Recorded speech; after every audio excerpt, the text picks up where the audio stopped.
person you know for 8 months, you respect them, you Yeah. care for them, you feel the feelings are reciprocal. He invites you to St. Lucia, tells you you're going on a luxury holiday, you're there for a couple days, everything's great. And then he tells me I gotta get in the car, and we're going to a lovely little house with cocaine in the walls.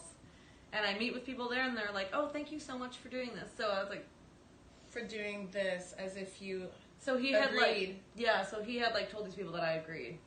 Okay. And so I knew at this point, like, I was, like, already in it. And when you also trust someone, you're like, okay, like, maybe I'll just trust you so that I can get out of this situation safely.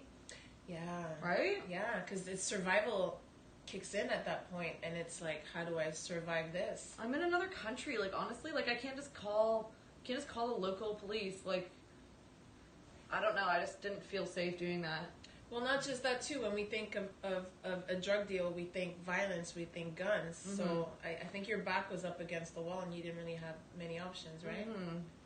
So that's when I really got wasted the rest of the trip. I just got absolutely blackout. But in the morning when we left, I was not wasted. I was sober. And I was actually kind of glad in a way, because I was like, maybe, like, the law enforcement in Canada will be able to tell. Like, I'm not going to throw myself, and I'm not going to sabotage this operation, right? Because I trusted him. I didn't want to, I think it would be a lot more dangerous. People would be like, well, why don't you go tell the flight attendant? And, like, yeah, because now these people are going to know that I ruined their whole operation. That's great. Yeah, really good job, Emily. You like, were really stuck between a rock and a hard place. Yeah, or, like, and cause a scene on the airplane. Like, yeah. And then who knows what else could potentially happen and harm others, right? Yeah. So you're on this airplane, you've got cocaine, 2 kilos. 2, yeah. And which so does is he. 4.5 pounds of cocaine strapped to your body. And yeah, I mean, like, when you think all-inclusive, normally you gain a little bit of weight on holiday, but you don't normally gain 5 pounds. It's a lot. Yeah.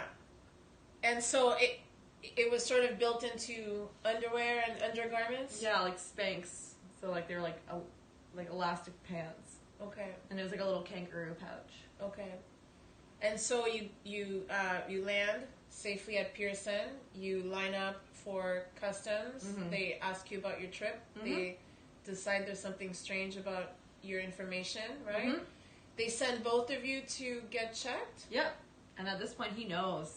He's freaking out at this point. He's like, oh, you got to pull your dress down. And, like, I was wearing a dress that was already to the floor. So his, like, guidance wasn't doing anything. And I was like, yeah, let's just start adjusting my outfit in front of these customs officials. Right. Come on, bud. Like, and so, what happened after that? Yeah, so they separate us, though, too, at customs. And then they ask me questions. And I'm just like,